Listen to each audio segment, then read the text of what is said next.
Alright, chapter 55, The Lodgers. Firelight spilled out from the nest and into the cold. Blustery night. Roz sat inside and listened to the wind and to the soft pops and crackles of burning wood. And then the robot's keen hearing picked up another sound. Tiny footsteps crunching through the snow. Roz, I'm freezing. Can I join you by the fire, please? Said a weak voice. I knew it was going to be Chit Chat. Sorry. Into the light crawled Chit Chat. The squirrel was shivering and clumps of ice stuck to her fur.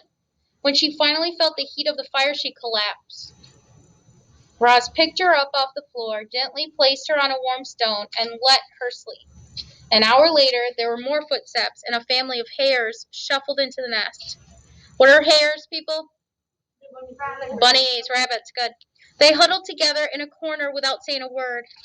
Pinktail the possum was the next to arrive. Good evening, she mumbled, trying to act cheerful.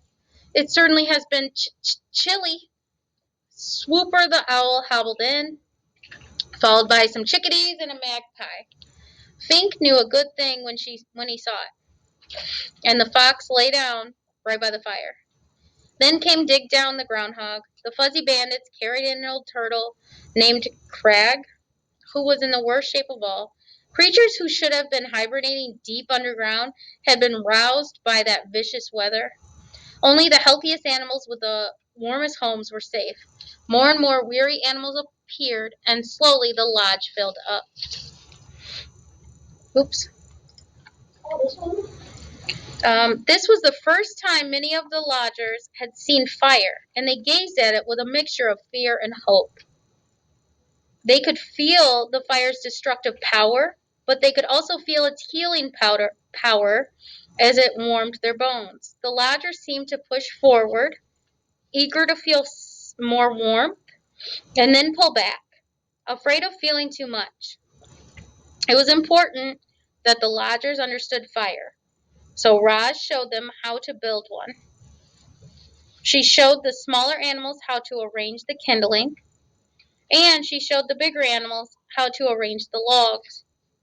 Bumpkin, Lumpkin, and Rumpkin struck the firestones together, and everyone cheered when they finally managed a spark. So now Roz is teaching them something, isn't she? As Roz looked around, she saw moles curling up beside an owl, a mouse snuggling between two weasels, hares nestling against a badger. Never before had the robot seen prey and predator so close and peaceful. But how long could the peace possibly last? I propose a truce, said Roz. Like the dawn truce? Everyone must agree not to hunt or harm one another while in my lodge. Very well, said Swooper. After consulting his carnivorous friends, we hunters will control ourselves.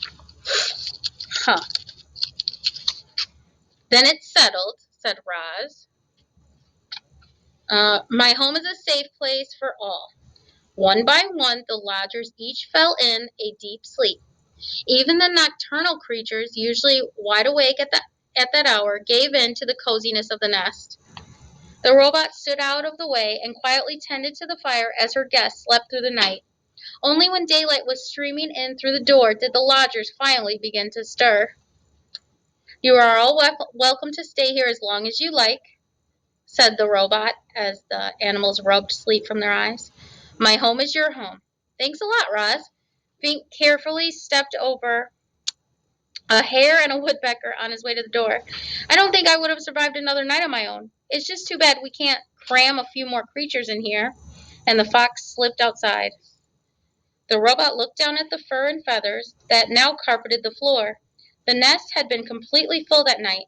If any more animals showed up, they'd be left out in the cold. But Roz was not about to let that happen.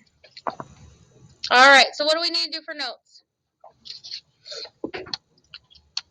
How about more and more animals showed up for warmth and safety?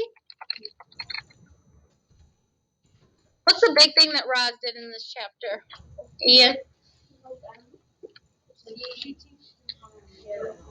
Okay. Roz taught the animals how to start a fire.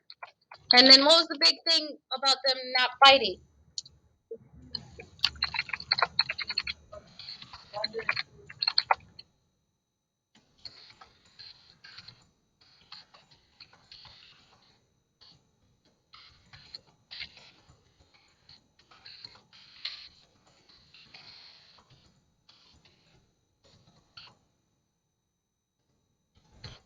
I put Roz proposed a truce, and that's an agreement between everybody, so everyone could feel safe and no one would attack one another while in her lodge.